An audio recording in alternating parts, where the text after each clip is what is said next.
debate, porque aqui nós estamos debatendo a nossa Constituição para o servidor público de Minas Gerais. Certo? Então, o que ficar dito aqui nessa lei vai servir de diretriz para todas as outras leis posteriores a essa, certo? Então, é muito importante que a gente leia, reflita, discuta e refute tudo que foi prejudicial a gente nessa lei, certo? Então, eu tenho uma sugestão para todos os sindicatos do estado todo, certo? Colocar um chamamento expressivo em cada um dos seus sites para um novo site a ser criado, que seria chamado Estatuto do Servidor Público de Minas Gerais de 2013. Nesse novo site, certo, estaria a lei completa que o governador mandou para a Assembleia, com possibilidade de abertura em cada artigo, para que cada pessoa, cada servidor, que tenha todas as sugestões de outros servidores que já fizeram sugestões sobre aquele artigo. E que se crie uma comissão intersindical que vai avaliar todas as sugestões de todos os servidores vindo de toda Minas Gerais, de todos os lugares, certo? Acompanhado de advogados de renome, que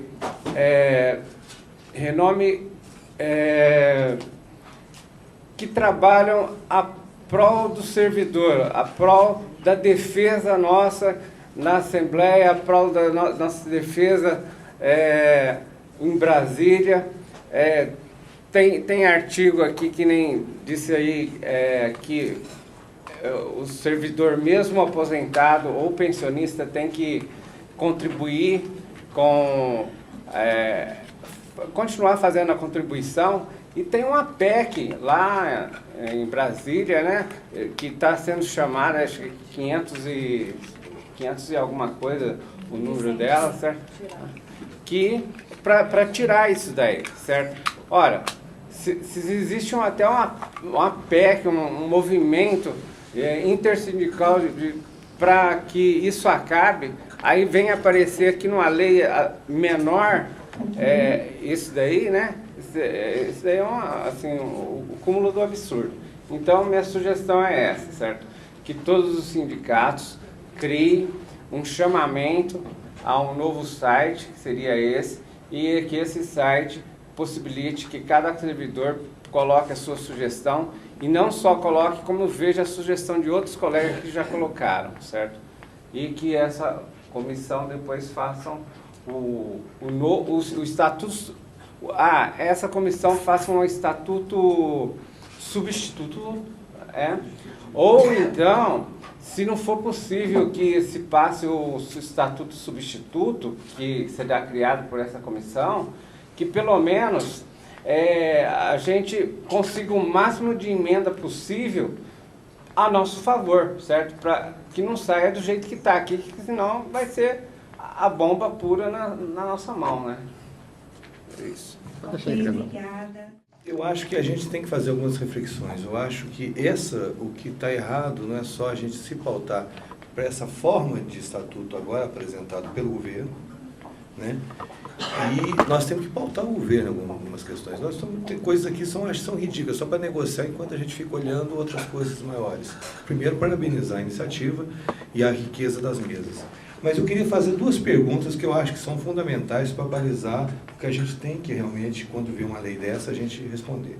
Primeiro, será que esse estatuto, ele garante para nós que quem estiver, que o Estado de Minas Gerais, seja quem estiver no poder, implante política de Estado, não política só de governo passageiro de 4 em 4 anos? Será que e a pergunta é o seguinte, será que esse estatuto, por trás dele está uma forma de Estado altamente neoliberal, permeável a todas as intempéries né, do político, dos momentos políticos partidários e outras questões à parte. E segundo, a gente tem que notar o seguinte, nós somos estatutários por quê? Né? Nós somos estatutários porque realmente existia um modelo de Estado forte na época, não estou dizendo que poderia ser daquela forma, não estou dizendo que aquela forma seja... Mas a quem interessa esse enfraquecimento do Estado? E por outro lado, né, o Estatuto do Servidor Público, e aí vem a pergunta, sendo bem objetivo, será que ele garante direito do servidor público como a CLT? Ou não estou dizendo, aí seria o contrário que eu falei, não, eu não quero que sejamos na lógica privada, mas será que os nossos direitos estão a par, estão paralelo, ou estão equivalentes ao que a CLT garante, apesar de todos o desmembramento? Eu acho que não, está muito longe disso. Principalmente, por exemplo, quer ver o exemplo? Vencimento mínimo para servidor público. Tinha que estar, no mínimo tinha que estar colocado isso, não é isso? Se a CLT garante, por que não vai garantir agora aqui? E será que nós não temos já alguma coisa avançada, o próprio 2000? E aí eu tenho umas questões que já quero fazer coisa objetiva, que eu não vou conseguir responder isso, nem vou conseguir entender, ou nem passar para vocês a ideia. Quer ver um exemplo típico? Se a gente for no artigo 5º, no inciso 1, quando falo do recrutamento amplo, eu inseria por trás disso o seguinte, que os cargos de recrutamento amplo não podem ultrapassar 2% dos cargos de recrutamento limitado. Que Estado nós queremos? O Estado do fisiologismo político? Será que com essa abertura todinha nós conseguimos implantar política de Estado ou não política do governo que estiver no Estado? Ou do partido que estiver no Estado? E aí a gente vai andando. Outra questão que a gente pode falar é a questão da avaliação de desempenho. A avaliação de desempenho seria ótimo se ela fosse 360 graus. Os cargos de recrutamento amplo, quem que avalia esses cargos de recrutamento amplo? Deveriam ser os efetivos. Não é isso? Quem está sobre a gestão daquele pessoal? Não é isso? Isso resguarda o Estado. Eu vou só concluir. Eu acho no mínimo isso. Outra coisa, essa questão da avaliação de 360 graus, eu acho que isso aí é uma coisa interessante. Outra coisa, só para terminar, estou sendo objetivo em algumas propostas, que eu quero tentar, nessas propostas, traduzir o que a gente pensa de Estado. Que, por exemplo, no artigo 40, onde fala da política de desenvolvimento do servidor público, eles falam que a política de desenvolvimento do servidor público ela serve para ver aptidões e tudo. Eu acho que tem que somar. Isso é evolução na carreira. Né? Tem que traduzir alguma coisa, essa evolução, essa aptidão, essa atualização. Para terminar mesmo, eu acho que deveria colocar no vencimento da remuneração o vencimento mínimo, não é isso? E tem mais algumas propostas, depois a gente faz. Outra coisa, a questão da licença maternidade de 120 horas, né? Se nós estamos garantindo as 180, não é isso? Eu acho que já foi colocado isso também. E, então tem isso. Mas de fundo é isso. Eu acho que a discussão não é artigo por artigo, é muito mais ampla que isso. Isso não serve para um Estado que nós defendemos, um Estado realmente regular, possa ter poder em relação às intempéries, ou do mercado, ou de tudo. O Estado, principalmente o Estado socialista que eu defendo, o servidor estatutário deveria ser bem diferente. E aí são coisas de fundo. E não podemos ficar faltando. Eu acho que a proposta do companheiro tem que ser visto, que foi o que me antecedeu, tem que ser visto. Será que esse é o modelo que tem que ser feito? Isso aqui foi, quando foi apresentado, isso foi baseado na ONU. Né? Nem as OITs, já foi colocado também, não estão cobrados. Então, acho que tem que ser mudanças profundas. Boa tarde a todos e todas. De manhã foi comentado na primeira mesa a respeito da consolidação das leis que o Estado vem aplicando desde 2003. Aí tem apontamentos, né? Como ficará o Estatuto, uma vez que durante 2003 a 2013 foram cortados vários direitos, tais como biênio, quinquênio, tretenário, como vai ficar a previdência do Estado, e nós temos que olhar mais precisamente, no caso do quadro da educação, nós temos um lado muito crítico, porque com a Lei 100, que ele criou em 2007, nós sabemos que é uma lei que ele fala que é uma lei só para fundo previdenciário. Mas ele está dando os mesmos direitos de quem fez concurso. Como vai ficar o pessoal da Lei 100 dentro do estatuto. Porque se nós pegarmos dentro do estatuto, está falando que para ingressar no cargo público, no serviço público, é através de concurso. Provimento de concurso público, aí tem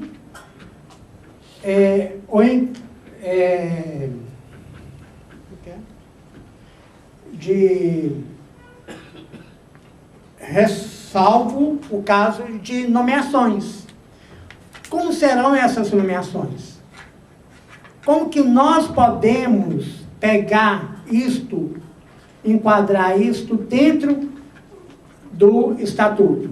Uma vez que tem esses servidores, amigos, colegas meus, que são efetivados, têm mais de 7 anos,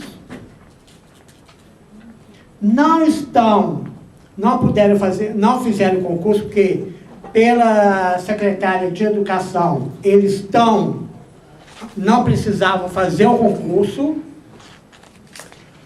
Como que vai ficar a situação desse povo?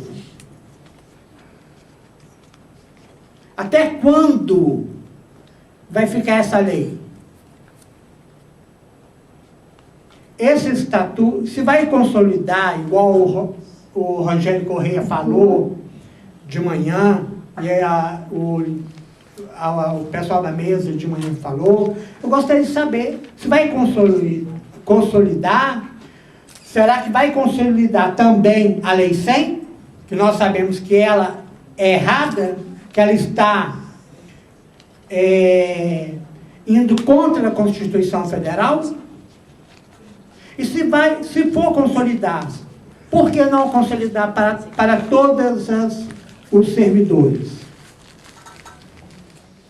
Acho que é muito importante a gente discutir, né, qual vai ser o nosso posicionamento político em relação a esse estatuto e que estratégias também que a gente vai adotar para a gente ganhar um debate em torno dessa discussão, né? Porque, de fato, né, não valoriza os servidores, né, públicos, e é a questão do Estado mínimo. E eu trago aqui, né,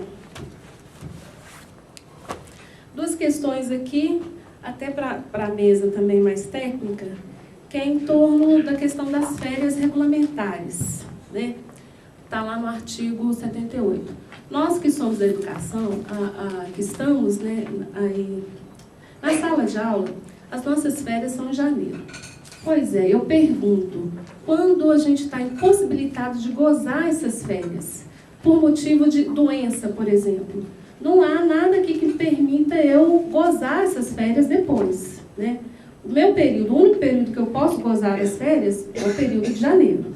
Se eu tiver licença saúde, licença maternidade, eu tenho direito às duas coisas, pelo menos eu acho que deve ser assim, né? Eu tenho direito a gozar a licença saúde e tenho direito a gozar as férias. Quando a licença saúde ela coincide com o período das férias, não há nenhuma possibilidade de eu gozar essas férias posteriormente. Então, eu abro mão do meu direito de férias porque eu estou em licença saúde. Então, é uma questão que eu queria ouvir aí, como é que a gente, né, discute isso. E a outra questão que foi citada, mas não foi apresentada aqui, foi só uma pequena consideração, em relação ao artigo 90. É a licença para acompanhar cônjuge, filho. Pois é, como é que fica essa questão? Eu acho que a gente tem que, né, disputar e ganhar um debate em torno disso. No período aí que meu filho, meu companheiro está doente, eu tenho licença, mas ela é não remunerada. Mas no período que eu estou precisando mais, né, desse aporte, né, desse salário, eu posso tirar desde que eu não receba, né? Então, nós temos que discutir isso aí também, essas questões que eu queria que a mesa se posicionasse, por favor. Realmente eu tinha observado isso, que é a questão da licença, não é licença, né? A liberação do servidor para acompanhar, né, parente que vai à consulta médica. pelo estatuto aí está dizendo que todo servidor ele tem direito a um abono por mês. Mas isso fica complicado, sabendo que muitas vezes, como é que fica, né? Pai e a mãe que vai acompanhar o filho menor, que sendo que existe o estatuto da criança e do adolescente que proíbe, né, a criança ir ao médico sozinho. Como é que fica essa situação? Outra situação que a gente tem é em relação à licença maternidade. Licença maternidade hoje, para os trabalhadores da saúde, as mulheres, ela perde a produtividade e sua avaliação de desempenho é atribuída uma nota 70. A mesma coisa acontece com as lideranças sindicais. Então, por que 70? Por que não 100? Né? Então, é uma questão também que tem que ser levantada. Bom, pessoal, boa tarde, Bia, boa tarde, minha nobre companheira de sindicato. E boa tarde a todos e a todas. Eu gostaria mesmo de ter estado aqui de manhã, mas infelizmente devido à saúde da minha mãe eu não pude, mas estou aqui, tá? Bia, é o seguinte, o que mais me deixa indignado, sabe o que é? Todos nós, seres humanos, nascemos com uma doença, e essa doença é exatamente a que causa todo o problema no ser humano. Sabe qual doença que é? A vaidade, chama-se vaidade. A vaidade gera o egocentrismo, ela gera a ganância, etc, etc. E, lamentavelmente, hoje, nós estamos aqui discutindo a questão do Estatuto do Servidor Público. Inclusive, as coisas só chegam para a gente, apesar que você já está na Assembleia há bastante tempo, mas só chegam de última hora para a gente pegar essa discussão. Como é que a gente vai estar conscientizando os colegas de trabalho com relação à importância para estar trazendo eles para dentro da Assembleia Legislativa, para estar pressionando a base do governo, que é a maioria, para estar pegando e votando a coisa correta? Porque é o seguinte, primeiro, nós pagamos, nós estamos de pé mão quebrada no judiciário. O judiciário é omisso a qualquer questão em direitos dos trabalhadores. O Poder Legislativo nós elegemos, pagamos caro um deputado para nos representar e acabam que todas as vezes eles votam contra a gente. Então eu acho assim, eu até estava comentando, eu acho assim, nós temos que começar a iniciar um trabalho com a sociedade com relação à questão. Eu sou funcionário da saúde. É um absurdo uma pessoa precisar de uma consulta, daqui 2, 3 anos vai conseguir marcar uma primeira consulta para fazer uma determinada cirurgia. E aí vem a questão da contradição. Cadê os conselhos de saúde? Tem conselho estadual de saúde, tem conselho municipal de saúde, tem conselho federal, não sei o quê, tem conselho para tudo. Mas na hora de discutir lá com o governo a questão do atendimento adequado para o cidadão, não tem. O hospital que eu trabalho, o maior hospital em traumatologia da América Latina, todo mundo aqui deve conhecer, chama João 23. Vão lá, faz uma visita lá, surpresa para vocês verem o que os pacientes passam lá dentro. Eu dei uma entrevista antes de ontem, sobre um teto que caiu lá. Numa da sala de urgência, eu estou terminando, de uma da sala de urgência e emergência do hospital. Quase caiu na cabeça dos pacientes lá, o paciente praticamente já quase parando, o teto desaba, sabe? Porque gastaram-se com esses 50 milhões para gastar com uma tal de revitalização. Gastaram 100 milhões só para fazer uma fachada. Fizeram lá na frente, puseram coisas dentro do hospital. Quando chove, a água cai, o hospital fica mais inundado que a rua. Para vocês verem a situação que a gente está vivendo. Aí é o seguinte, a gente chama a comissão da Assembleia Legislativa para fazer uma visita surpresa, aí avisa o diretor, o diretor vai lá, faz tudo bonitinho, não precisa não, tem que chegar surpresa. O Conselho Estadual de Saúde, a gente chama o Conselho Estadual de Saúde para ir lá, eles vão, mas, tipo assim, a gente tem que chegar nesse lugar com surpresa, porque aí a gente vai ver a realidade, tá certo? A realidade hoje na saúde, eu estou colocando isso aqui, eu sou da diretoria do Sindicato de Servidores Públicos da Saúde, estou colocando isso aqui com toda a propriedade, porque eu vivo dia a dia dentro da unidade. E a realidade mesmo, quem sabe mesmo, é o paciente que está lá, que está tendo as dificuldades. Medicamento básico, medicamento básico. Dentro do João 23 está faltando fio para sutura. Tem o técnico de enfermagem, que tem que sair de vez em quando, mendigando na Santa Casa, nós falamos assim, fio de sutura, para dar sutura, que tem gente, nem sutura tem gente que dá, porque não tem fio para sutura. Então, quer dizer, nós temos que voltar atrás, acabar um pouco com essa vaidade. Muitas das vezes as pessoas ficam naquela vaidade de aparecer mais do que outros não, na prática ninguém faz nada. Então, acho assim, nós temos que acabar um pouco com essa vaidade nossa de ser melhor do que o outro, aquele que estiver dentro da discussão correta, que vem trazer benefícios para nós servidores públicos, porque não adianta só nós ficar discutindo questão de salário, não, porque a sociedade, inclusive, não gosta de servidor público, exatamente por isso, que a gente só fala em salário, mas não fala as condições de trabalho, não discute as condições de trabalho, discutimos entre a gente algumas vezes, mas muitas vezes a gente fica só entre a gente e não tem aquela amplitude que merece. Então, eu acho que nós temos que começar a parar um pouco e ver com essa vaidade nossa, sair e mostrar para a sociedade, de fato, que ela também é culpada e ela tem que participar com a gente, porque o serviço público, para ser de qualidade do jeito que eles querem, eles também têm que participar também. Boa tarde, Angela Lara, de Cinto de Saúde. Eu gostaria de saber, a gente fica assim, vendo ali, para mim isso não fala nem que é estatuto, não. Isso aí é o supra-sumo da maldade que pode vir para cima da gente, porque o que está mais na minha cabeça eu só posso participar de 2 assembleias. Então eu consigo imaginar, nós temos uma assembleia de abertura da campanha salarial e uma para encerrar. Né? E com certeza de que o governo nunca vai estar me atendendo nas minhas reivindicações logo na primeira sentada para poder negociar, até porque nem senta. E aí, dado que está posto aí, o que assim, eu consigo ficar imaginando assim, o que nós vamos fazer além desse seminário para poder jogar por terra isso que está aí, né? E começar a reconstrução do Estatuto do Servidor, comigo, com a gente participando. Porque aqui está vindo um montoeiro de maldade do governo para poder acabar com o restinho de servidor público que tem ainda resistindo. Então, o que a gente pode poder? Vai buscar a justiça? Vai fazer movimentos na rua? O que nós vamos fazer para poder derrubar isso que está aí e, de fato, a gente começar uma construção de um estatuto que me atenda, que atenda ao usuário que eu presto serviço. É isso, obrigada. Obrigada. Só reiterando algumas falas aqui, e principalmente, acho que o Lindolfo falou isso no início, e que parece que meio que perdeu no decorrer do debate, que acho que o mais importante que a gente tem que fazer aqui é a gente pensar que a gente...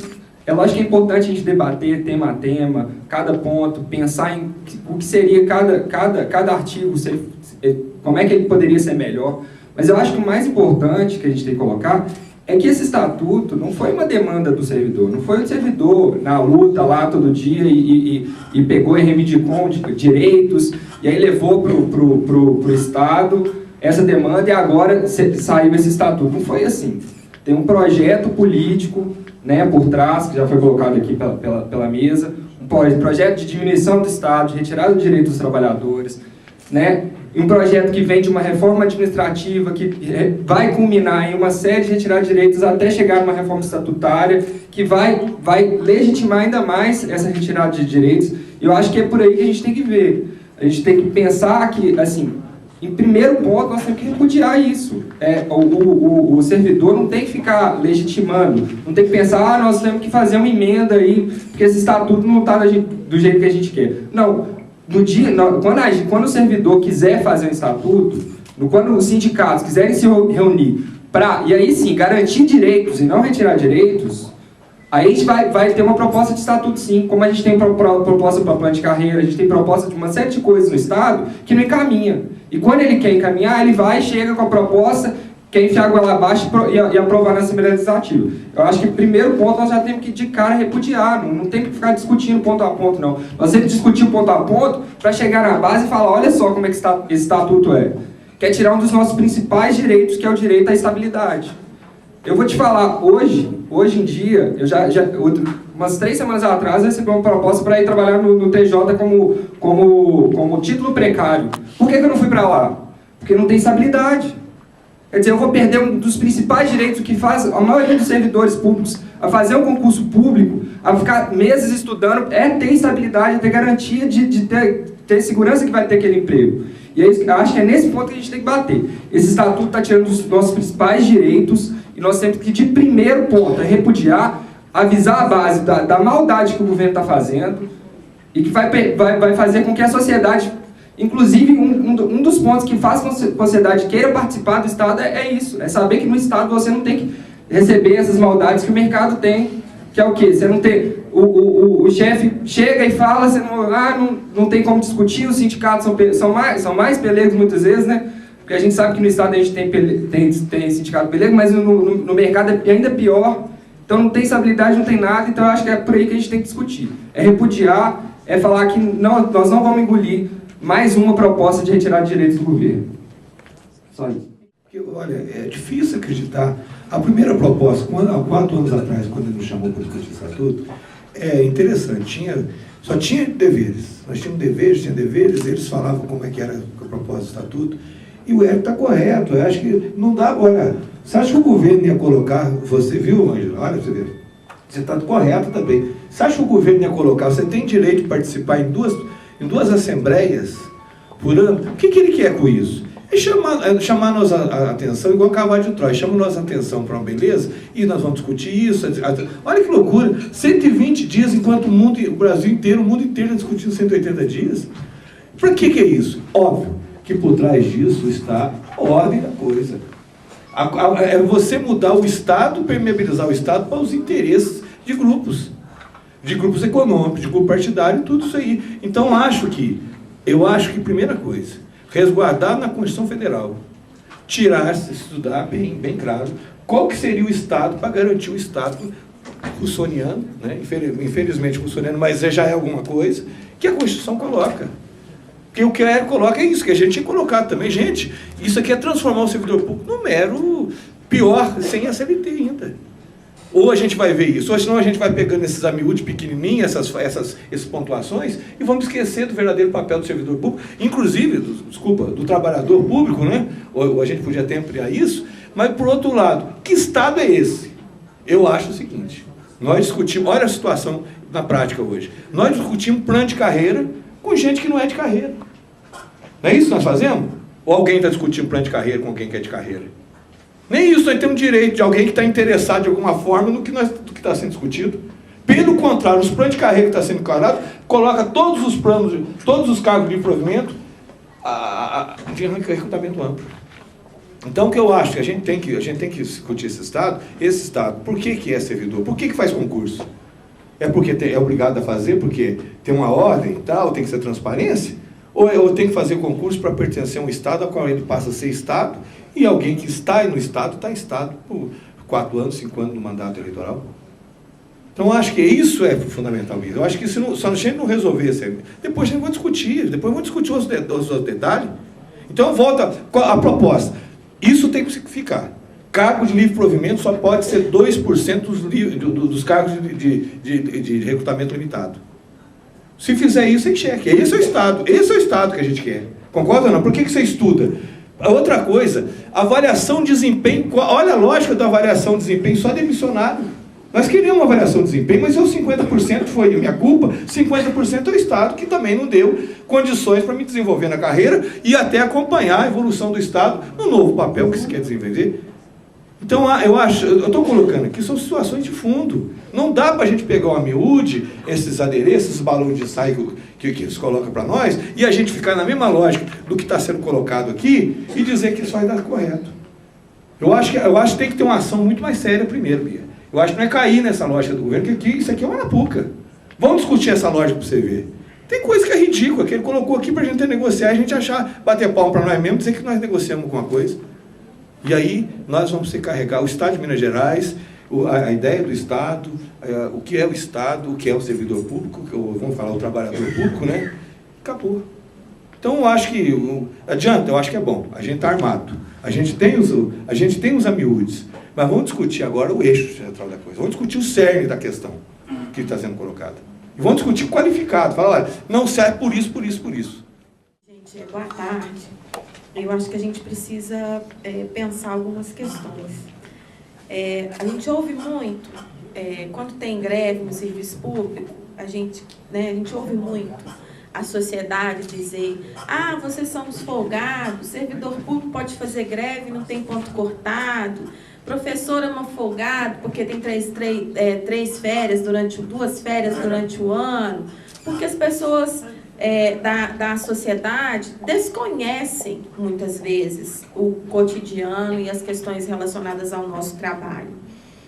Eu acho que a gente precisa, e como tem vários importantes segmentos do funcionalismo público estadual representados aqui nesse espaço, ir para cima dos caras, sabe? Eu acho que precisa, e já pode fazer proposta? Pode, né?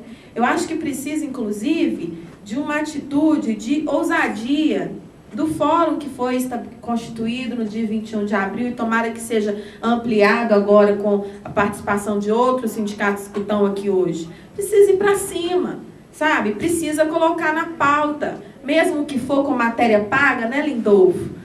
Mesmo que for com matéria paga, mesmo que for com inserção publicitária, mas processar todo mundo, eles vão ter um tiquinho de trabalho, né? Aí vai dividir um tiquinho o lombo lá com o seu lombo lá. Mas eu acho que precisa desmistificar essas questões. O que normalmente mobiliza, e vamos pensar do ponto de vista nacional, vamos pensar.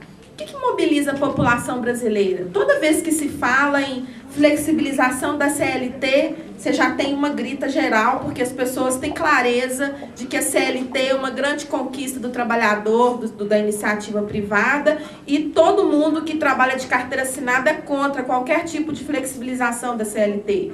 Por que a gente não pode, não sei como também não, mas tentar colar isso? Poxa vida, nós não temos CLT, nós temos o nosso plano de carreira, o governo quer ferrar com a gente, quer destruir, quer pôr a pá de cal em cima do serviço público estadual, porque é isso que essa alteração do estatuto vai fazer.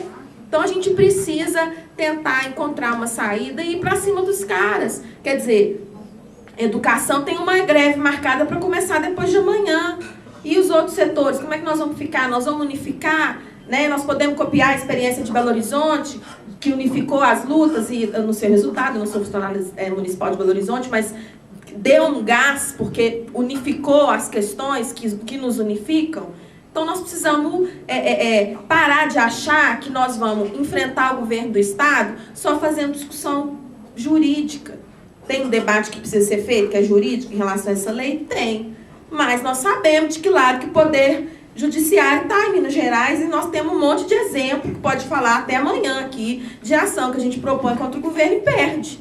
Né? Então, a gente precisa tentar, concluindo, encontrar uma saída. Eu acho que precisa começar dando uma cara, uma cara, já tem cara, mas uma identidade para o Fórum em Defesa do Funcionalismo Público Estadual, para deslegitimar, com todo respeito, de quem estava aqui e esteve lá, mas tem gente que está dentro do CONES que realmente está lá a serviço do governo, tem gente que não está, mas tem gente que está, para deslegitimar essas figuras que estão lá para bater palma para o governo. Obrigada.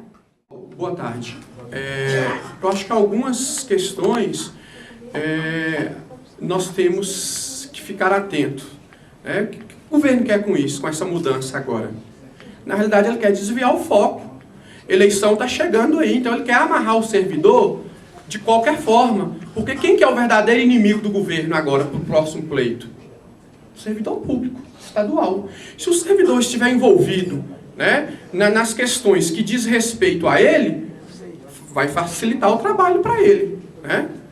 O caminho vai ficar mais aberto para ele mobilizar a população. Então ele quer ganhar espaço com isso também.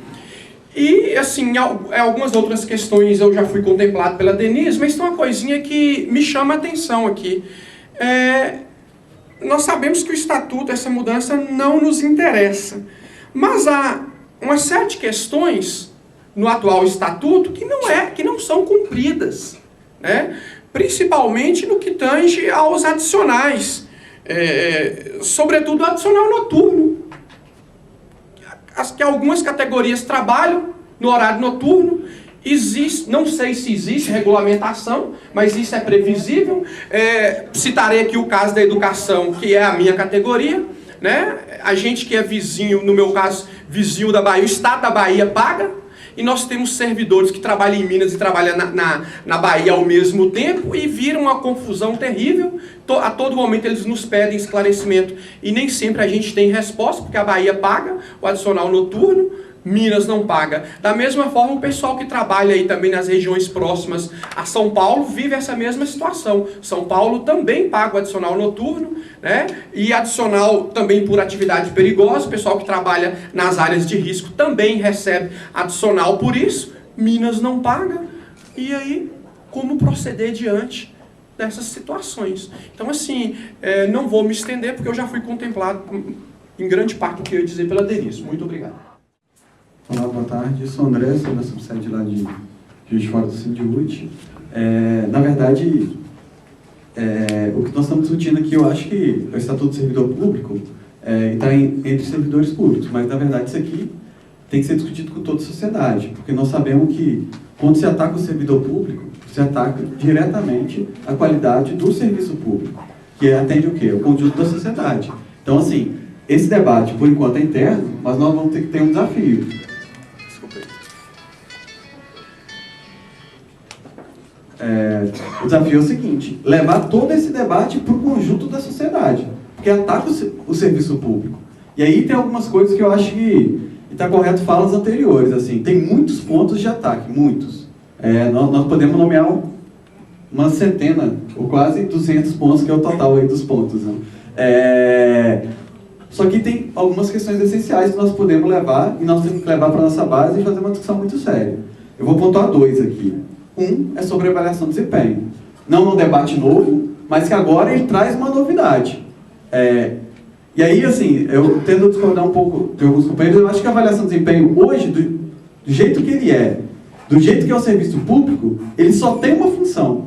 Não é para fazer com que haja uma melhor prestação de serviço, não é isso. O que acontece hoje com a avaliação de desempenho? Ela é punitiva. E esse novo estatuto, ele deixa claro isso.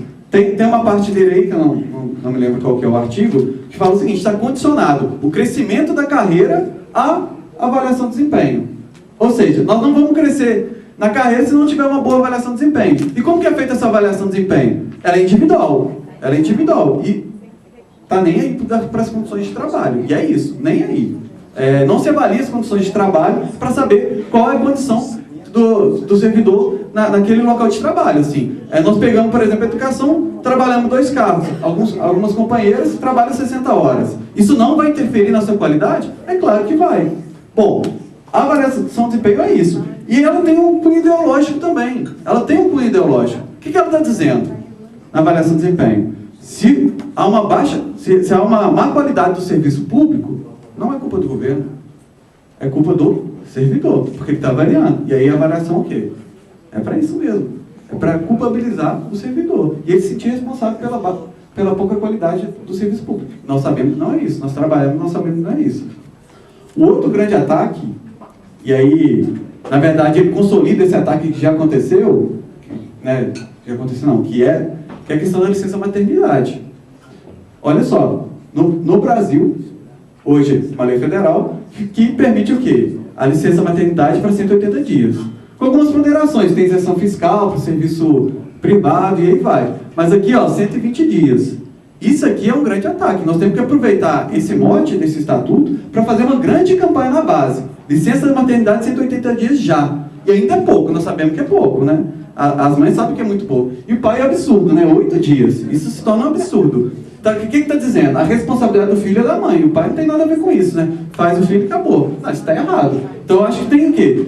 2 discussões, mas assim, elas são um mote para se discutir todas as outras. Que aí eu acho que tem que fazer uma campanha grande, na base e no conjunto da sociedade. É só assim. E qual material que nós temos? Quem nós temos para fazer isso? São os sindicatos, nós que estamos aqui. E aí eu concordo com falas anteriores. O estatuto não só da educação, não só da saúde, não. É um estatuto para o servidor público, então tem que estar junto. Junto o quê? Em tudo. Na discussão e na mobilização. Sindiúte, greve dia 5. Vamos ver as possibilidades? Vamos ver o que dá para construir junto? Eu acho que temos que aproveitar esse momento. Caros colegas, foram colocadas algumas coisas aqui e muito importantes. Como a gente vai encaminhar esse repúdio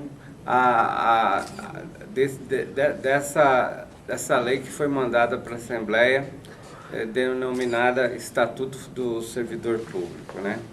Mobilização de todos os sindicatos, com toda a força, com toda a energia, com tudo que tiver, com mídia, todos os meios de comunicação, ou seja, informática, outdoor, jornal, o que for, certo? Base, lideranças, conversa entre os colegas na base, cientificando, conscientizando eles da importância desta lei, certo?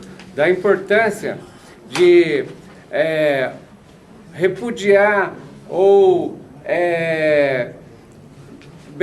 ou dar ideias de modificação de artigos, enfim.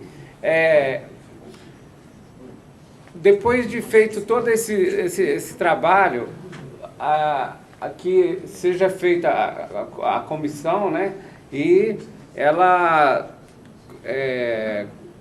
concretize, que ela resume todas essas ideias e elabore, então, um novo Estatuto do Servidor aos moldes que nós desejamos, certo?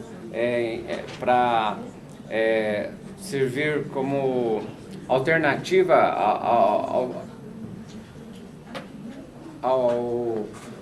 ao encaminhado pelo governo, ou então colocamos o máximo de emendas possíveis que a gente puder para nos beneficiar. E considerar também que, isso nós devemos considerar, nós temos maioria na Assembleia, certo?